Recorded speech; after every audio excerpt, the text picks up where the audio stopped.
আজকে আমি তোমাদের একদমই নতুন একটা জলখাবার বানিয়ে দেখাবো, যেটা বানাতে লাগবে না কোনো রকমের আটা, ময়দা কিংবা সুজি।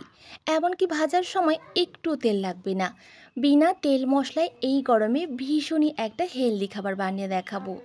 আর খেতেও ভীষণই মজার হয়, মুখে দেওয়া মাত্রই মিলিয়ে যায়। নমস্কার বন্ধুরা, আমি সবিতা। ভিলফুড কিচেনে আবারও একবার সবাইকে স্বাগত। আশা করছি আমার আজকের এই জলখাবারের রেসিপিটি আমার সকল বন্ধুর কাছে ভীষণ ভালো লাগবে। তাই প্রথম থেকে শেষ অবধি পুরো ভিডিওটি দেখার অনুরোধ থাকলো। তাহলে চলো কথা না বাড়িয়ে ঝটপট আজকের রেসিপিটি শুরু করি। তো এই নাস্তা বানানোর জন্য প্রথমেই দেখো, একটা মিক্সিং বোলের মধ্যে আমি 2 কাপ নিয়ে নিচ্ছি আতপ চাল। এবার চালটাকে খুব ভালো মতো আমি জল দিয়ে ধুয়ে নেব, কারণ চালের মধ্যে তো অনেক নোংরা থেকে থাকে। তাই অবশ্যই চালটাকে আগে পরিষ্কার করে 3 থেকে 4 বার ধুয়ে নিতে হবে। তো এখানে যে বাড়ির চালটা রয়েছে আমি কিন্তু সেই চালটাই নিয়েছি। তোমরা চাইলে একটু হাই কোয়ালিটিরও কিন্তু চালটা এখানে নিয়ে নিতে পারবে। সেক্ষেত্রে এই জলখাবারগুলো আরও বেশি খেতে ভালো লাগবে। তো এবার আমি 3 থেকে 4 বার এই চালটাকে ধুয়ে নিচ্ছি। তো প্রায় 4 বার আমি জল পাল্টে পাল্টে চালটাকে ধুয়ে নিয়েছি। এবার এর মধ্যে আবারও আমি কিছুটা জল দিয়ে দিলাম। এবার এটাকে ঢাকা দিয়ে 3 থেকে 4 ঘন্টার জন্য এটাকে আমি রেখে দেব। তো চলো 3 থেকে 4 ঘন্টা পর আবারও ফিরে আসছি। প্রায় 4 ঘন্টা পর আমি ফিরে এলাম। আর চালটা কিন্তু জল দিয়ে ভিজিয়ে রাখার কারণে চালটা অনেকটাই নরম হয়ে গেছে আর অনেকটা ফুলে উঠেছে। এবার চালটাকে এক সাইডে রেখে দিচ্ছি। আর এখানে একটা মিক্সিং জার নিয়ে নিলাম। এবার অল্প অল্প চাল আমি পেস্ট করে নেব। এখানে কিন্তু একসাথে অনেকগুলো চাল পেস্ট করা যাবে না, তাই অল্প অল্প চাল আমি পেস্ট করে নিচ্ছি। তাই প্রথমে কিছুটা চাল নিয়ে নিলাম, আর নিয়ে নিলাম 1 কাপ ভাত। নিয়ে নিচ্ছি এখানে হাফ কাপ নারকেল কোড়া, এখানে আমি শুকনো নারকেল কোড়াটা নিয়েছি। আর দিয়ে দিচ্ছি এখানে হাফ কাপের একটু কম জল দিয়ে দিচ্ছি, খুব বেশি জল দিলে কিন্তু পাতলা হয়ে যাবে। এবার ঢাকা দিয়ে আমি পেস্ট করে নেব। আর এখানে কিন্তু কোনো রকম দানা ভাব থাকলে চলবে না, একেবারে মিহি করে কিন্তু পেস্ট করে নিতে হবে। তো আমার পেস্ট করা হয়ে গেছে, একটা গামলার মধ্যে আমি ঢেলে নিলাম। এবার আবারও আমি কিছুটা চাল পেস্ট করে নিচ্ছি। আবারও আমি কিছুটা চাল এর মধ্যে নিয়ে নিলাম, আর নিয়ে নিচ্ছি 1 চামচ ইস্ট। আর দিয়ে দিচ্ছি এখানে হাফ কাপ জল। আবারও আমি খুব ভালোভাবে এটাকে পেস্ট করে নেব। তো পেস্ট করা হয়ে গেছে, এটাকেও আমি এর মধ্যে ঢেলে নিচ্ছি।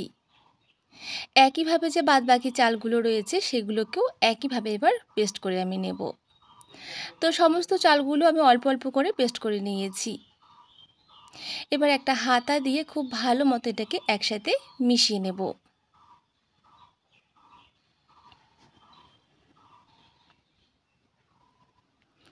তো খুব ভালোভাবে ব্যাটারটাকে একসাথে একটু আমি মিশিয়ে নিলাম। এবার এই গামলাটাকে এক সাইডে রেখে দিচ্ছি। আর এখন আমি একটা ছোট্ট কাজ করে নেব। তার জন্য একটা বাটি নিয়ে নিলাম, আর বাটির মধ্যে নিয়ে নিচ্ছি 1 কাপ চিনি, আর নিয়ে নিচ্ছি 2 চামচ সাদা তেল। আমি কিন্তু বলেছি বন্ধুরা, কোনো রকম এখানে তেল দিতে হবে না, তবে যদি 2 চামচ তেল দেওয়া হয় সেক্ষেত্রে কিন্তু এই নাস্তাগুলো একেবারেই সফট হবে, আর ভাজার সময় তেল তো একটুও দিতে হবে না। এবার চিনি আর তেলটাকে একসাথে খুব ভালোভাবে একটু মিশিয়ে নিতে হবে। তো খুব ভালো মতো মিশিয়ে নেওয়া হয়ে গেছে। এবার আগে থেকেই যে ব্যাটারটা তৈরি করে রেখেছিলাম, এবার এই ব্যাটারের মধ্যে এটাকে দিয়ে দিচ্ছি। এবার খুব ভালোভাবে চিনি আর তেলটাকে এই ব্যাটারের সাথে মিশিয়ে নিতে হবে।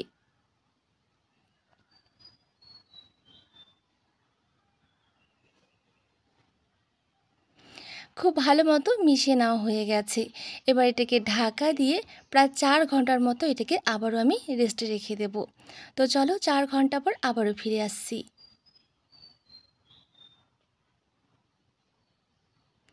তো 4 ঘন্টা হয়ে গেছে, এবার ঢাকনা খুলে দেখাচ্ছি।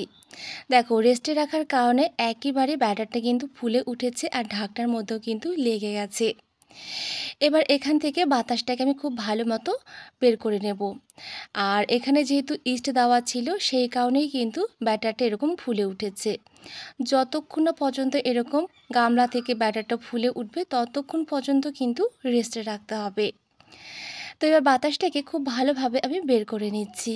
বন্ধুরা, এই জলখাবারগুলো বানানো ভীষণ সহজ আর খেতেও কিন্তু দারুণ মজার হয়। অবশ্যই একবার বাড়িতে ট্রাই করে দেখো, আশা করছি সবার ভালো লাগবে। এবার ব্যাটারের মধ্যে দিয়ে দিলাম সামান্য একটু নুন। নুন দিয়ে আবারও খুব ভালোভাবে একসাথে একটু মিশিয়ে নিচ্ছি।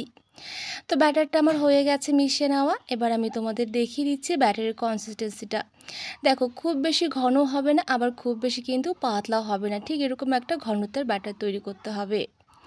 হাতার পেছন দিকটা একটু দেখিয়ে দিচ্ছি। দাগ টানার পর যদি দেখো দাগটা এভাবেই রয়েছে, মিলিয়ে যাচ্ছে না, সেক্ষেত্রে বুঝে নিতে হবে ব্যাটারটা একদম পারফেক্ট আছে। এবার আমি এই জলখাবারগুলোকে ভেজে নেব। তার জন্য একটা ফ্রাই প্যান বসিয়ে দিয়েছি, আর ফ্রাই প্যানের মধ্যে কিন্তু কোনো রকম তেল দিতে হবে না। ফ্রাই প্যানটাকে খুব ভালো করে গরম করে নেওয়ার পর এখানে আমি 1 হাতা ব্যাটার দিয়ে দিলাম। এবার ঢাকা দিয়ে আমি কয়েক সেকেন্ডের জন্য এটাকে এভাবেই রেখে দেব। তো কয়েক সেকেন্ড পর আমি তোমাদের ঢাকনা খুলে দেখাচ্ছি, আর দেখতেই পাবে যে কতটা ছিদ্র হয়েছে এই জলখাবারগুলো। আশা করি দেখে বুঝতেই পারছো এই জলখাবারটা কতটা ছিদ্রযুক্ত হয়েছে। বন্ধুরা, এই গরমে তেল মশলা ছাড়া যদি এরকম জলখাবার বানিয়ে নেওয়া যায়, তাহলে কিন্তু আমাদের স্বাস্থ্যের পক্ষে ভীষণই ভালো। তো অবশ্যই এইভাবে একবার জলখাবার বানিয়ে দেখো, আমি তোমাদের কথা দিচ্ছি সবার অনেক অনেক ভালো লাগবে। তো যাই হোক, দেখো আবারও আমি কিছুটা ব্যাটার দিয়ে দিলাম। আর ব্যাটার দেওয়ার সময় কিন্তু কোনো রকম তেল ব্যবহার করতে হবে না, এমনিতেই কিন্তু খুব সুন্দরভাবে কিন্তু উঠে আসবে এই জলখাবারগুলো। তো আবারও কয়েক সেকেন্ডের জন্য আমি রেখে দিয়েছি, আবারও তোমাদের তুলে দেখাচ্ছি। প্রত্যেকটি জলখাবারই দেখো এরকম কিন্তু ছিদ্রযুক্ত হবে, আর বানানো তো ভীষণ সহজ, আশা করি দেখে বুঝতেই পেরেছো। তো চলো একইভাবে সমস্ত জলখাবারগুলো এবার আমি তৈরি করে নেই। আর এই জলখাবার তৈরি করতে করতেই তোমাদের কাছে ছোট্ট একটা রিকোয়েস্ট করব, যদি আমার আজকের এই রেসিপিটি তোমাদের ভালো লেগে থাকে, তাহলে অবশ্যই একটা লাইক দিয়ে আমার চ্যানেলটিকে সাবস্ক্রাইব করে পাশে থাকার অনুরোধ থাকলো। তো চলো এবার আমি জলখাবারগুলো ভেজে নিচ্ছি।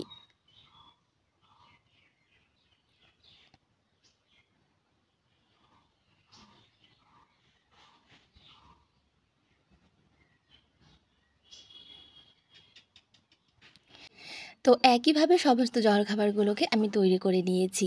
আর আগে থেকে এখানে কোয়াশ আলু দিয়ে একটা সবজি করেছিলাম, একেবারেই খুব কম তেল মশলা দিয়ে।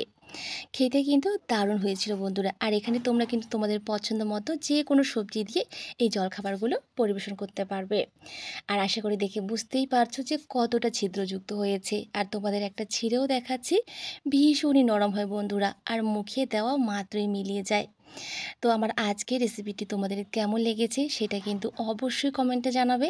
ভালো লাগলে একটা লাইক দিয়ে চ্যানেলটিকে প্লিজ সাবস্ক্রাইব করবে। তো চলো বন্ধুরা, আজকে এখানেই বিদায় নিচ্ছি।